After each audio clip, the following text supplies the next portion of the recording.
Chapter 2. I sit in the second row from the back. There aren't many juniors or seniors on the bus. They drive themselves.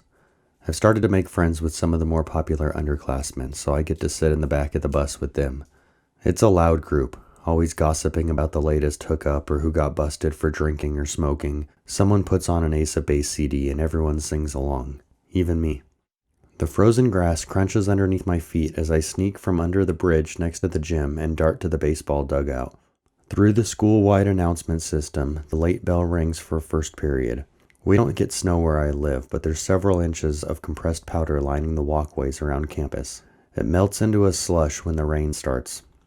Jessica, Aaron, and I huddle together for warmth under the narrow metal roof, listening to the rain spattering above us and smoking cigarette after cigarette. The morning PE class is out in shorts and t-shirts running laps around the field. If I go to at least 5 classes a day, they don't count me as truant. It's still raining on the bus ride home. Tina invites me to her house, so I get off at the stop before mine. We run to her house, getting soaked along the way. The bus only stops every couple of miles, and it follows the main road through the Yosemite Lakes Park subdevelopment. Only a lucky few students have a walk home shorter than a mile. In her room, she takes off her jacket and I stare at her large breasts under the saturated cherry red sweatshirt that almost matches her hair. "Do you have Prince Albert in a can?" she asks me, reaching to the shelf above her. I don't know who or what Prince Albert is, so she explains the joke as she rolls us a couple of cigarettes from the metal tin. I've never had an unfiltered cigarette. It's a lot harsher, especially in the sections where my hair is dripped on the paper, and it leaves little flakes of tobacco on my lips and teeth with each drag. After we finish smoking, we make out for a couple of minutes before I tell her I need to get home before my mom gets back. I still have to walk from her house to mine, nearly twice as far as my usual walk. She tries to get me to stay longer, offering to let me get to second base, but I'll be grounded if I don't get home. I'm only a few hundred feet down the road from Tina's when the blue Geo Metro pulls up next to me, blaring its horn. I open the passenger door and she's already screaming at me for not coming straight home after school. She came home early to get ready. She's going out tonight. We'll be staying at her friend Diane's house, the one place I actually look forward to when I have to stay there.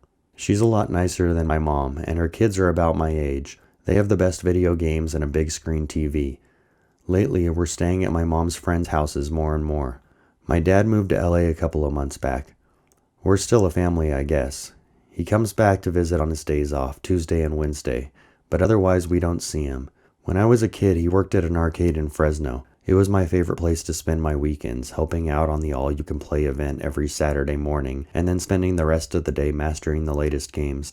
Well, this year, another company bought up a bunch of arcades, and they made my dad the manager of their new location. It's pretty awesome. Not only does it have a huge game room, it has a skating rink, miniature golf, go-karts, bumper boats, and batting cages. I've been down to visit a couple of times since he moved there. After everyone else goes to bed, Bennett and I stay up to hang out. He's 2 years older than me, but I've always gotten along better with him than his brother, who's closer to my age. Chris, the younger brother, is really into sports, and I'm not. Even the video games he plays are sports games. He's cool, but it gets boring after a while, always playing football or basketball. Bennett takes me out back to gather some pomegranates from their tree. I've never had a pomegranate before. "You can eat the seeds," he explains, "but we're just going to use the juice."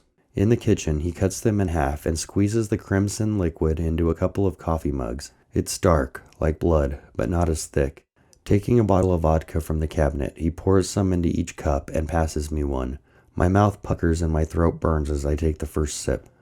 We sit around the kitchen table, drinking our tart juice cocktails. Bennett asks me if I've ever smoked pot. I lie and tell him I have, but I prefer cigarettes. I'm hoping he'll give me one, but he only smokes weed and doesn't have any. "Prove it. Let's see you smoke a bowl."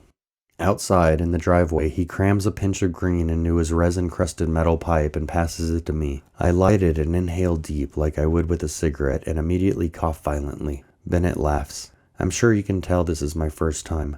I have a second hit, even though I'm already feeling funny. Wobbly. My vision is blurry.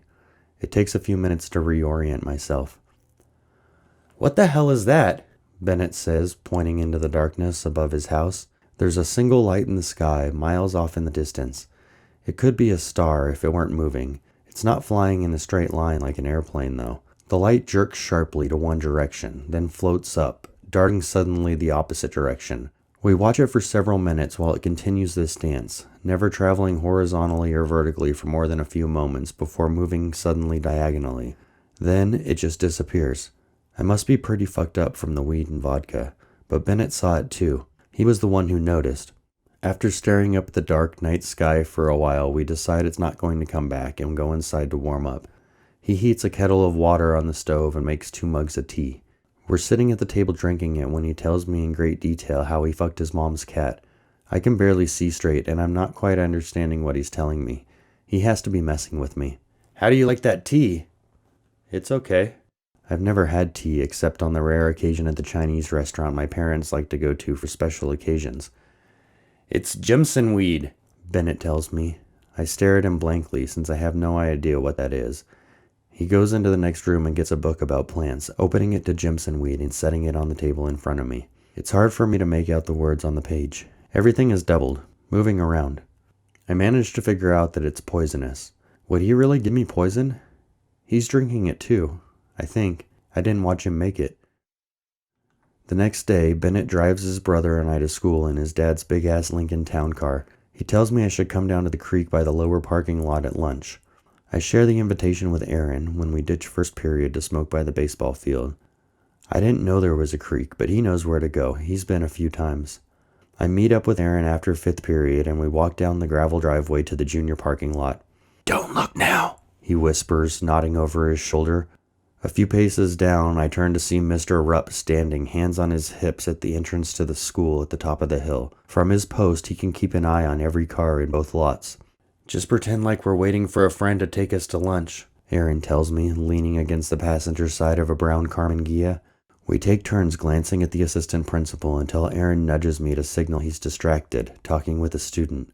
I follow as he ducks behind the old Volkswagen and makes a dash for the grove of eucalyptus trees that line the perimeter of the lot. Through about 50 feet of dense growth, we come out next to a nearly dry creek bed. 20 or so students sit on the sand or atop the large granite rocks scattered up and down the bank. I recognize a lot of these kids from my classes or seeing them around campus. They're mostly from the skater clique or the goths, though a few long hairs and flannel shirts are mixed into the group. Nobody I really know. I thought Bennett was supposed to be here.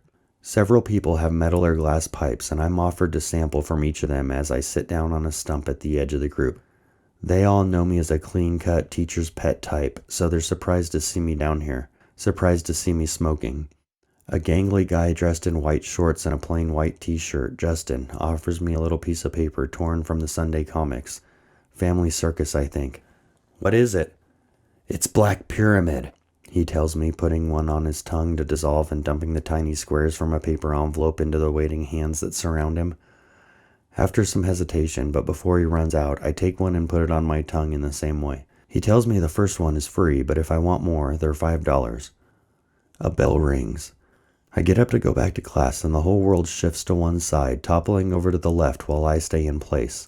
My legs are buried into the sand up to my knees, and I can't walk. I have to hurry, though. The water level in the creek is rising, and I'll be washed away. Why isn't anyone helping me? Can't they see what's happening? A second bell rings. It doesn't stop ringing. The PA system must be broken.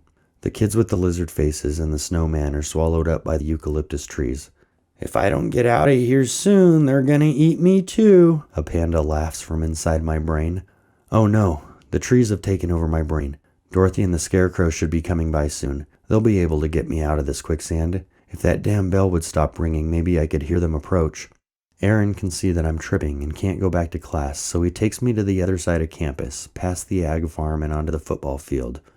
I'm staring at the goalpost, watching it get smaller as we walk toward it. No, wait.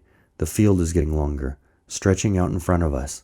I try to run to catch up to it, but I'm not in control of my legs. Above me, a giant pair of hands holds 2 marionette paddles, the strings reaching out to wrap around my wrists and ankles. The blood-red press-on fingernails of the disembodied hands grow toward the field surrounding me, trapping me in their prison, laughing at me.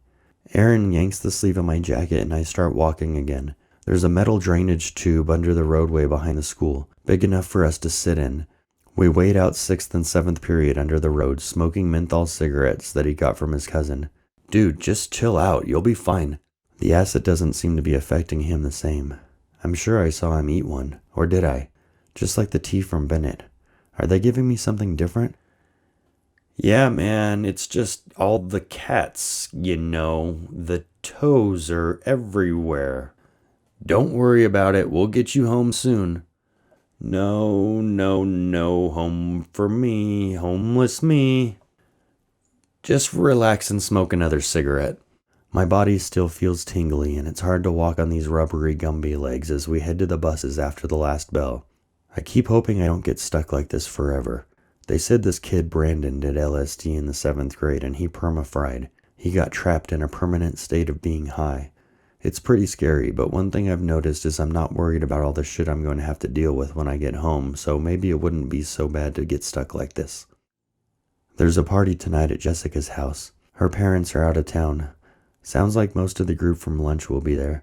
There's no way I'll be able to talk my mom into letting me go to a party. Not unless she can come over to meet the homeowners and hang out for an hour to judge every kid at the party, just so she can talk shit about what losers they are later. She has a lot to say about other people for someone who works the makeup counter part-time at a small-town department store.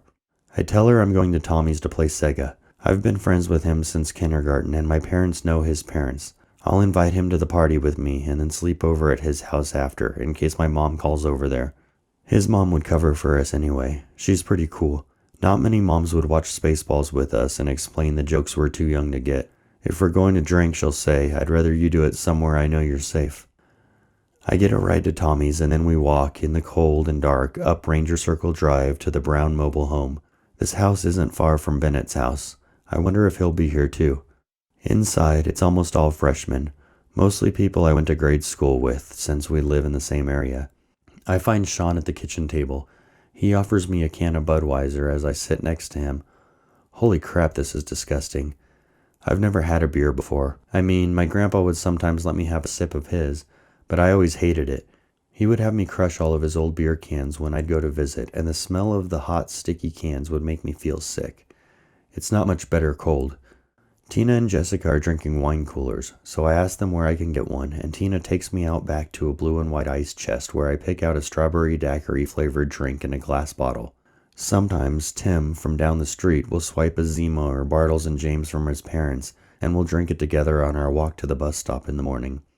Tina tells me to meet her back out here in an hour and opens the sliding glass door to let me back inside. Sean, Tommy, and Eric are playing gin at the table, so I pull up a chair to join them. "Nice drink, queer." The rest of the guys laugh at me. Then they make fun of me for turning red. Tina and Jessica are watching from the living room, which only makes me turn an even darker hue. Vermilion. I don't understand why it's considered normal to make fun of people who are supposed to be your friends. Seems like everyone I know takes pleasure in making others feel bad. Like it makes them feel better about their own problems. "Gin, fools!" Sean slams his cards down on the table for all of us to see. Eric gathers up the piles from in front of us and shuffles the deck for another hand. As he starts to fling cards at each of us in turn, Tina approaches from beside me. She pushes my cards back to the center of the table and takes my hand, leading me to the living room. Sitting beside me on the worn sofa, she leans in and kisses my neck. Softly at first, then she starts sucking. Hard. I push her away. She's trying to give me a hickey, but I don't want my parents to see. I can't tell the look she's giving me. Maybe she's hurt or angry. I kiss her on the lips and stick my tongue in her mouth, using my hand to brush the hair away from her face. "Are you nervous?" she asks, placing her hand on my knee and slowly moving it up my thigh. "I don't get nervous." I laugh nervously. She finds my hard penis under my jeans and begins squeezing and pulling on it as she kisses me. Unfastening my belt and unzipping my pants, she reaches her hand in. It feels cold on my warm member. Tina lays me down on the couch on my side, laying down in front of me, so we're spooning. She slides the elastic waistbands of her tights and panties down just enough to reveal her smooth round ass below her sweatshirt. Reaching behind her back, she slides my erection into her. It's not like I expected. Softer, wetter, and warmer than my friends said. But they're probably all virgins too. Maybe not Bennett. He's older. Back when I was 7 and he was 10, he explained to me how sex worked when nobody else would. Then, a few years later, he showed me some pictures in some Hustler and Penthouse magazines he'd found that were his dad's or older brother's. Up until now, that's all I knew about sex. The anatomy lessons in health class don't teach anything about what you're actually supposed to do. Tina is writhing around in front of me. I feel the inside of her vagina pulsating and squeezing. I'm not moving. I'm worried the other people at the party might see us. I look around the room and see Jessica riding Aaron on the opposite couch. She's completely naked. None of us are old enough to get a tattoo, but she has one of a butterfly on her back just above her ass. I feel a tingling throughout my body and a sudden shiver. It's over. I came. As quick as it got hard, my erection has gone limp. Tina pulls her pants up and rolls over to kiss me. She wraps her arms around me and squeezes my head into her fully developed breasts, certainly among the largest in the freshman class. I don't know how long we've been laying like this when Tommy comes around the corner, announcing he's ready to go. Fastening my pants behind the cover of Tina's body, I hug and kiss her once more before getting up and making a trip around the room to say my goodbyes. On the walk back to Tommy's house, I don't say anything about what happened. He might already know. The other couples made it pretty obvious what was going on in that living room. He doesn't ask. We mostly talk about video games and golf as we walk, shivering, down the wet road in the darkness.